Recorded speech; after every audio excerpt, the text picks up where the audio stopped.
reflexão, ela começa em Deuteronômio capítulo 1, verso 43. Palavras de Moisés à nação de Israel, aquela geração que tinha saído do Egito rumo à terra prometida. Isso eu lhes falei, mas vocês não quiseram escutar. Pelo contrário, foram rebeldes às ordens do Senhor e presunçosos foram na direção das montanhas.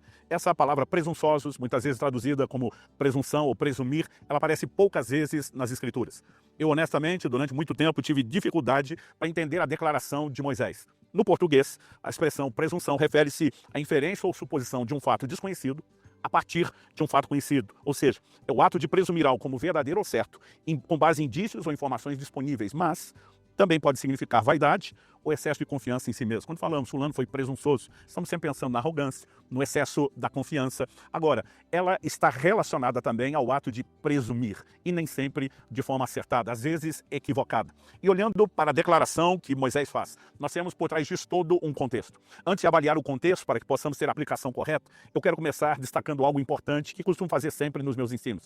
É a lente que o Novo Testamento nos dá para que nós possamos olhar esses eventos do Antigo Testamento. Romanos 15:4 diz que tudo quanto foi escrito, para nosso ensino foi escrito. E de uma forma muito específica, falando dessa geração, que nós vamos estudar o comportamento deles. Em 1 Coríntios, no capítulo 10, no verso 11, Paulo diz que essas coisas foram escritas para nosso exemplo, para nossa advertência de quem são chegados os fins dos tempos. Ou seja, Deus queria nos ensinar, Deus queria que tivéssemos tanto bons como maus exemplos, ou seja, exemplos a serem seguidos e exemplos a não serem seguidos, e que pudéssemos ter ensino. Essa é a razão pela qual nós temos um episódio como esse, do que Moisés está falando.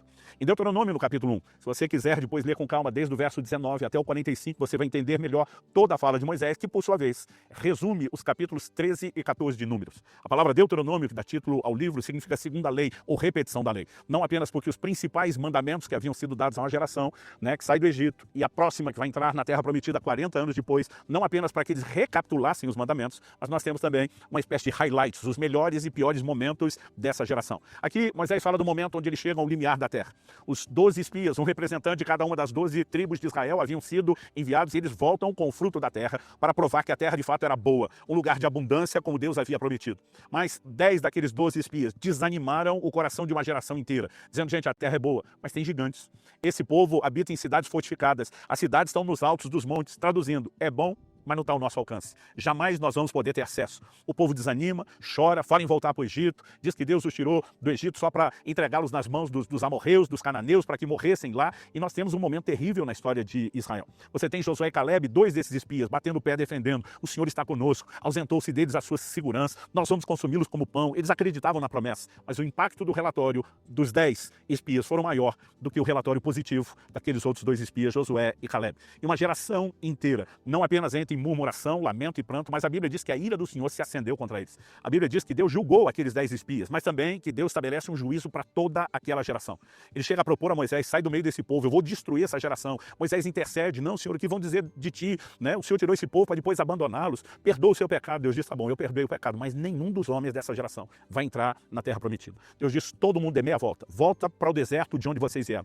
Deus diz, para cada um dos 40 dias que eles passaram espiando a terra, para cada dia 1 ano, 40 anos vão se passar antes que vocês voltem para entrar na terra prometida. Uma promessa que vinha por gerações sendo renovada por Deus. Enfim, teve o seu momento de cumprimento, mas aquela geração joga isso fora. Eles literalmente sabotaram a si mesmo o plano e o propósito de Deus para a sua vida. E Moisés vai resumir nesse comportamento um ato de presunção.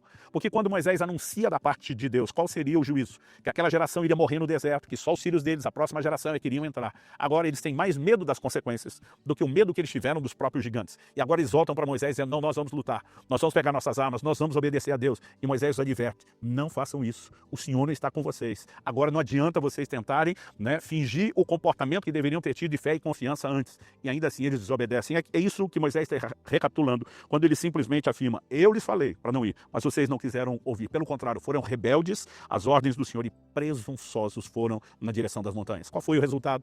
A Bíblia diz que eles foram perseguidos, a Bíblia diz que eles foram abatidos, mortos nessa empreitada, porque tentaram agir como quem crê, falar como quem crê, comportar-se como quem crê. Mas Moisés diz, isso não era fé, isso era presunção. Nós sabemos que a fé é o meio de acesso a tudo que Deus disponibiliza. Sem fé é impossível agradar a Deus, ninguém recebe de Deus absolutamente nada sem fé, e sabemos que a incredulidade, em contrapartida, sabota a ação divina. O livro de Hebreus diz no capítulo 3, no verso 19, acerca dessa geração que ficou de fora da terra prometida. Vemos que não puderam entrar por causa da incredulidade. Então, embora o comportamento adjetivado por Moisés aqui de presunção fosse parecido com a fé, evidentemente não era fé e não produzia o resultado que a fé pode produzir. Eu costumo dizer que presunção é a fake fé, falando na linguagem dos nossos dias. Ela pode parecer, mas de fato ela não é. Tanto a inspiração e a motivação para a ação são completamente distintas. O que dizer dos resultados? A fé, nós precisamos entender, é uma convicção. Hebreus capítulo 11, verso 1 diz que a fé é a certeza de coisas que se esperam e a convicção de fatos que não se veem. Como essa convicção daquilo que os testemunhos, dos sentidos não vão atestar ser verdadeiro, como essa convicção nasce? A fé não é inventada. Romanos capítulo 10, verso 17, diz que a fé vem por ouvir e ouvir a palavra de Deus. Quando eu era garoto, um dia perguntei para minha mãe, voltando do culto, ainda me lembro, da porta de entrada da nossa casa, mãe, esse negócio de que tudo é possível, que crê é verdadeiro? Claro que é, meu filho, é o que a Bíblia diz. Falei, então se eu acreditar que eu posso voar, eu posso voar? E minha mãe engasgou na hora de responder. Ela, olha, não é bem assim, eu dizer, mas ou é ou não é.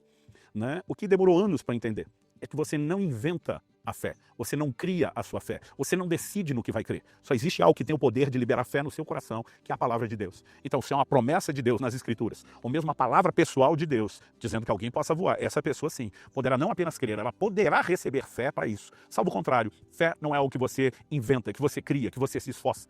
E nós precisamos compreender que se a fé é uma convicção, e essa convicção ela é gerada pela palavra de Deus, essa geração que não levou a sério a palavra de Deus, que não deu espaço para que ela operasse. Porque se a Bíblia diz que a fé vem por ouvir a palavra, não significa que todo mundo que ouve vai ter resultados. Há sempre uma maneira correta de ouvir a palavra de Deus. Jesus falou sobre isso na parábola do semeador. Aos que ouvem não entendem, aos que ouvem têm fruto inicial, mas abortam, mas há aqueles que ouvem entendem e vão frutificar. Nós precisamos entender que o livro de Hebreus diz, na sequência, logo depois de dizer que não puderam entrar, porque por causa da sua incredulidade, o capítulo 4 nos diz que a palavra não foi misturada com fé no coração daqueles que ouviram. É só a palavra que pode produzir a fé. E a fé sempre terá que se misturar com a palavra que a gera.